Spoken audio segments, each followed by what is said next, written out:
Hello అండి. ఈరోజు video మనకి షాంపూ బార్స్ మేకింగ్. నేను ప్రీవియస్ వీడియోలో సోప్ బార్ మేకింగ్ ఎలానో చూపించాను కదా, బట్ ఇంగ్రీడియంట్స్ అది రివీల్ చేయలేదు. అది కోర్స్ తీసుకుందామన్న ఉద్దేశంతో ఇంగ్రీడియంట్స్ అవి పెట్టలేదు. అండ్ షాంపూ బార్స్ మాత్రం నేను ఇంతవరకు కోర్స్ డిజైన్ చేయలేదు కాబట్టి యూట్యూబ్లో పెట్టేస్తున్నాను. సో ఈ వీడియోలో మీకు కంప్లీట్గా ఇంగ్రీడియంట్స్ విత్ మెజర్మెంట్స్ నేను రివీల్ చేస్తాను. కోర్స్ పెట్టినవి ఏంటంటే నేను యూట్యూబ్లో చెప్పేస్తే కోర్స్లో ఉన్నవాళ్ళు మేము కోర్స్ తీసుకున్నాం కదా, మనీ పే చేసి మీరు అలా యూట్యూబ్లో పెట్టేస్తే ఎట్లా అన్న ఫీలింగ్ వస్తుంది. అది ఎవరికైనా వస్తుంది, వాళ్ళు తప్పేం కాదు అది. అందుకని కోర్స్ ఆల్రెడీ ఉన్నవి నేను పెట్టలేకపోతున్నాను. షాంపూ బార్స్ కోర్స్ నేను ఇంకా డిజైన్ చేయలేదు. కాకపోతే నేను ఎప్పటి నుంచో చేస్తున్నాను, దగ్గర 1.5 year నుంచి షాంపూ బార్స్ చేస్తున్నాను. బట్ కోర్స్ అయితే తీసుకోలేదు కాబట్టి యూట్యూబ్లో పెట్టేస్తున్నానండి. సో మన ఫస్ట్ ఇంగ్రీడియంట్స్ వచ్చేసి షాంపూ బార్లో SCI అండి. SCI అంటే సోడియం కోకైల్ ఐసోథయోనేట్. ఇది ఒక surfactant, mild and gentle surfactant. ఇది పౌడర్ ఫామ్లో వస్తుంది. సో మెజర్మెంట్స్ అన్నీ నేను డిస్క్రిప్షన్ బాక్స్లో ఇస్తాను. నేను ఇక్కడ చెప్పినా కూడా మీరు గుర్తుపెట్టుకోలేరు కాబట్టి డిస్క్రిప్షన్ బాక్స్లో ఇస్తాను. సో నేను ఇది ఇంట్లోకి చేసుకుంటున్నాను. ఒక 1 gram అటు ఇటుగా వేస్తున్నాను ఇంగ్రీడియంట్స్. బట్ మీరు ఆర్డర్స్ తీసుకొని చేసేటట్లయితే ఎగ్జాక్ట్ మెజర్మెంట్స్ ఫాలో అవ్వండి. సెకండ్ ఇంగ్రీడియంట్ వచ్చేసి కార్న్ స్టార్చ్ అండి. కార్న్ ఫ్లోర్ ఉంటుంది చూసారా, వైట్గా ఉంటుంది. మనము స్నాక్స్ అవి చేయడానికి థికనింగ్ ఏజెంట్ గాను లేదంటే ఫ్లోర్కి సబ్స్టిట్యూట్గా వాడుతుంటాం కదా కార్న్ ఫ్లోర్, ఆ కార్న్ ఫ్లోరే. సో SCI వల్ల బెనిఫిట్స్ ఏంటంటే సర్ఫాక్టెంట్ మన తలలో ఉన్న స్కాల్ప్ పైన కానీ హెయిర్ పైన కానీ ఉండే మురికిని పోగొట్టేది SCI అనమాట సర్ఫాక్టెంట్. లాదర్ కూడా దానివల్లే వస్తుంది, అంటే నురగ కూడా SCI వల్ల వస్తుంది. సెకండ్ ఇంగ్రీడియంట్స్ కార్న్ స్టార్చ్ అని చెప్పాను కదా. కార్న్ స్టార్చ్ వల్ల ఏంటంటే ఎక్స్ట్రా ఆయిల్ అబ్జార్బ్ అయిపోతుంది అండ్ హెయిర్ వాల్యూమ్ కూడా ఇంక్రీజ్ చేస్తుంది అనమాట, అంటే వాల్యూమ్ ఉన్నట్లుగా కనిపిస్తుంది అనమాట. థర్డ్ ఇంగ్రీడియంట్ వచ్చేసి ఒక పౌడర్ వేసాను చూసారు కదా, పింక్ కలర్ పౌడర్. అది మందార ఆకుల పొడి అండి. మీరు ఏ పొడులైనా వేసుకోవచ్చు, కాంబినేషన్ కూడా వేసుకోవచ్చు. మీరు ఆమ్లా పౌడర్ వేసుకోవచ్చు, మందార పూల పొడి కానీ ఆకుల పొడి కానీ మెంతి పొడి కానీ, లేదంటే అన్నిటి కాంబినేషన్ బ్రింగ్రాజు, జుట్టుకి ఏదైతే మంచిది అనుకుంటారో అవన్నీ వేసుకోవచ్చు, కాంబినేషన్లో వేసుకోవచ్చు. సో నేను ఇక్కడ మందార పూల పొడి 3 grams వేసుకున్నాను కదా, మీరు అన్ని పౌడర్స్ కలిపి ఒక 3 grams వేసుకోండి. నేను ఈ బార్ చేస్తుంది 50 grams అండి. 50 gram బార్ చేస్తున్నాను ఇప్పుడు. సో 3 పౌడర్స్ కలుపుకున్నాం కదా, ఆ బౌల్ పక్కన పెట్టేసుకున్న తర్వాత ఇంకొక బౌల్ తీసుకున్నాను.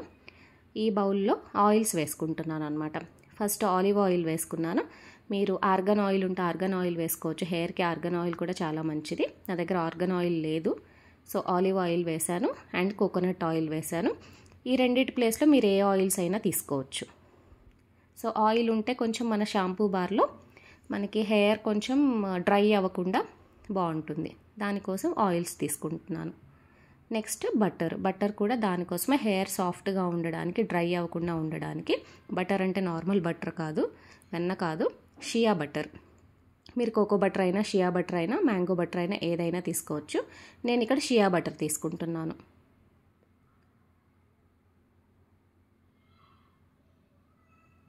మెజర్మెంట్స్ అన్నీ నేను డిస్క్రిప్షన్ బాక్స్లో ఇస్తాను, మీరు అవి నోట్ చేసుకొని ఈ ప్రాసెస్ ఫాలో అవ్వచ్చు. చాలా ఈజీ అండి. ఒకసారి ట్రై చేసి యూస్ చేసి నాకు కమెంట్ సెక్షన్లో ఫీడ్బ్యాక్ ఇవ్వండి. ట్రై చేసి యూస్ చేసే కంటే ముందు వీడియో చూడగానే కూడా మీకు అర్థమైందా లేదా, ఏమైనా డౌట్స్ ఉన్నాయో కూడా నాకు ఒకసారి కమెంట్ సెక్షన్లో చెప్పండి. నెక్స్ట్ ఇంగ్రీడియంట్ వచ్చేసి BTMS 50 అండి. సో ఇది కండిషనింగ్గా పనికొస్తుంది, మనకి హెయిర్ని కండిషన్ చేస్తుంది. ఇప్పుడు ఈ ఆయిల్స్, బటర్, BTMS ఇవన్నీ కలిపి నేను మైక్రోవేవ్ చేసుకున్నాను. మీరు స్టీల్ బౌల్లో తీసుకుంటే డబుల్ బాయిల్ కూడా చేసుకోవచ్చు. అవన్నీ మెల్ట్ అవ్వాలి కదా, బటర్ కొంచెం సెమీ సాలిడ్ స్టేట్లో ఉంటుంది, BTMS 50 ఏమో క్రిస్టల్స్ లాగా ఉంటుంది, పెల్లెట్స్ లాగా. వాటిని మెల్ట్ చేసుకోవడం కోసం నేను మైక్రోవేవ్ చేశాను. మైక్రోవేవ్ చేసి అవి కరిగిన తర్వాత ముందు మనం ఒక బౌల్లో కార్న్ స్టార్చ్, SCI పౌడర్, మందార పూల పొడి ఈ 3 కలిపి పెట్టుకున్నాం కదా, ఆ 3 పొడులను కలిపి ఈ బౌల్లోకి వేసేసుకోవాలి. ఒక్కసారి అలా మిక్స్ చేసేసుకొని ఇది కూడా మైక్రోవేవ్ చేసుకుందాము. మీరు స్టీల్ బౌల్ తీసుకుంటే డబుల్ బాయిల్లో చేసుకోండి.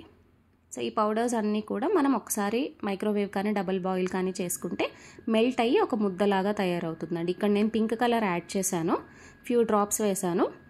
అంటే కలర్ ఏమన్నా మనకి బ్రైట్గా వస్తుందేమో అన్న ఉద్దేశంతో వేసాను, కానీ ఫైనల్ ప్రోడక్ట్ అంత పింకిష్గా రాలేదు. నేను ఏదో ట్రై చేశాను. మీరు కలర్స్ కావాలంటే వేసుకోండి, కొంచెం ఎక్కువ కలర్ యాడ్ చేయాల్సి వస్తుంది.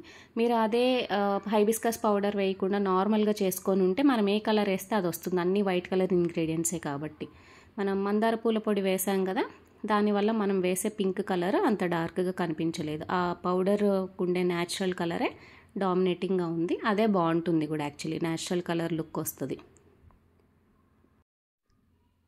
ఇలా మైక్రోవేవ్ చేసుకుంటూ 30 సెకండ్స్కి ఒకసారి మిక్స్ చేసుకోవాలి. కంటిన్యూస్గా మైక్రోవేవ్ చేయకండి. మిక్స్ చేసుకునేటప్పుడు ఒకసారి స్పూన్తో ఇలా మెదుపుకుంటూ మిక్స్ చేసుకుంటే ఎస్సిఐ పౌడర్ ఉండలు కడుతుంది ఈజీగా. ఆ ఉండలంతా బ్రేక్ అయిపోయి మంచి పేస్ట్ కన్సిస్టెన్సీ రావాలి. అప్పటి వరకు మైక్రోవేవ్ చేసుకుంటూ ఇలా మధ్య మధ్యలో 30 సెకండ్స్కి ఒకసారి తీసి మిక్స్ చేసుకుంటూ మైక్రోవేవ్ చేసుకోవాలి. ఎప్పుడైతే లమ్స్ అన్నీ కరిగిపోయి కంప్లీట్గా పేస్ట్ కన్సిస్టెన్సీ వస్తుందో అప్పుడు నెక్స్ట్ ఇంగ్రీడియంట్స్ వేసుకోవాలి. సో వేడిగా ఉన్నప్పుడు మాత్రం ఇప్పుడు వేసే ఇంగ్రీడియంట్స్ వేయకూడదు. రూమ్ టెంపరేచర్లో వచ్చిన తర్వాత ఈ పేస్ట్ మనం నెక్స్ట్ ఇంగ్రీడియంట్స్ యాడ్ చేసుకోవాలి. సో ఇక్కడ వేస్తున్న ఇంగ్రీడియంట్స్ ఏంటంటే ఫస్ట్ గ్లిజరిన్ వేసానండి. గ్లిజరిన్ హ్యూమెక్టెంట్ అంటే మన హెయిర్ స్కాల్ప్ అది కొంచెం మాయిశ్చరైజ్డ్గా ఉంచుతుంది, షైనీగా ఉంచడానికి పనికొస్తుంది. అండ్ అలోవెరా జెల్ వేసాను. అలోవెరా జెల్ కూడా హెయిర్కి స్కాల్ప్కి చాలా మంచిది. నెక్స్ట్ పాలిక్వాట్ 7 వేస్తానండి. పాలిక్వాట్ 7 అంటే హెయిర్ని కండిషనింగ్గా ఉంచడానికి యూస్ చేస్తాం. ఇది మోస్ట్లీ కండిషనర్స్లో పాలిక్వాట్ 7 కానీ పాలిక్వాట్ 10 కానీ ఇట్లాంటివి వాడతారు కండిషనింగ్ ఏజెంట్స్గా. అది వేస్తున్నాను. ఇలా స్టిక్కీగా ఉంటుంది అది. ఈ పాలిక్వాట్ వేయడం వల్ల మనకి కొంచెం ఈ మిక్స్చర్ కూడా కొంచెం స్టిక్కీగా అనిపిస్తుంది, బట్ డ్రై అయిన తర్వాత బాగానే ఉంటుంది. పాలిక్వాట్ 7 కూడా వేసిన తర్వాత మనం ఫ్రేగ్రెన్స్ ఆయిల్ కానీ ఎసెన్షియల్ ఆయిల్ కానీ వేసుకోవాలి. నేనైతే ఎసెన్షియల్ ఆయిల్స్ వేస్తాను. ఇక్కడ లావెండర్ వేస్తున్నాను. మీరు ఏ ఎసెన్షియల్ ఆయిల్ కావాలంటే అది, రోజ్మేరీ, టీ ట్రీ ఇట్లాంటివన్నీ బాగుంటాయి హెయిర్కి, అది వేసుకోవచ్చు. తర్వాత ప్రిజర్వేటివ్ వేసుకుంటున్నాను. ప్రిజర్వేటివ్ కూడా వేసుకున్న తర్వాత అన్నిటినీ బాగా మిక్స్ చేసుకోవాలి. మిక్స్ చేసేటప్పుడు ఈ పాలిక్వాట్ 7 వల్ల మనకి కొంచెం స్టిక్కీగా అనిపిస్తుంది. ఒకవేళ స్టిక్కీగా ఉంది, మరీ స్టిక్కీగా ఉంది, కొంచెం లూజ్ అనిపిస్తుంది అంటే మళ్ళీ కొంచెం కార్న్ఫ్లోర్ వేసుకొని మనకి ముద్దలాగా వచ్చేలాగా బాగా కలుపుకోవాలి. చేతులతో కలిపేసుకోండి. ఆర్డర్స్ అయితే గ్లౌస్ యూస్ చేయండి. ఇంట్లో చేసుకోవడానికి అయితే హ్యాండ్స్ శానిటైజ్ చేసుకొని ఒకసారి చేత్తో బాగా మిక్స్ చేసేసుకుంటే సరిపోతుంది. ఇప్పుడు ఈ మిక్స్చర్ అంతా బాగా కలుపుకోవాలి. పాలిక్వాట్ 7 వేయడం వల్ల కొంచెం స్టిక్కీగా ఉంది. నాకు ఇంకొంచెం హార్డ్నెస్ ఉంటే బాగుంటుందేమో అనిపించింది మిక్స్చర్, అందుకని కార్న్ఫ్లోర్ కొంచెం అండి, ఒక 1 టీ స్పూన్ అలా వేసాను. వేసి మళ్ళీ కలుపుకుంటున్నాను. గ్లౌస్తో కలుపుకోవడం కొంచెం ఇబ్బందిగా ఉంది, ఎందుకంటే ఇది త్వరగా హార్డ్ అయిపోతూ ఉంటుంది. మనం క్విక్గా కలుపుకోవాలి. గ్లౌస్ జారిపోతున్నాయని చెప్పేసి నేను మళ్ళీ బేర్ హ్యాండ్స్తోనే కలిపేస్తున్నాను. స్పూన్తో సైడ్స్ అవంతా తీసుకుంటూ వేస్ట్ అవ్వకుండా కంప్లీట్ మిక్స్చర్ని తీసుకొని ఇట్లా మౌల్డ్లోకి సెట్ చేసుకోవాలి. ఒకవేళ మీ దగ్గర మౌల్డ్ లేదు అనుకుంటే ఏదైనా ప్లాస్టిక్ది ఉంటుంది కదా, దాంట్లో పెట్టుకున్నా కూడా ఈజీగా వచ్చేస్తుంది.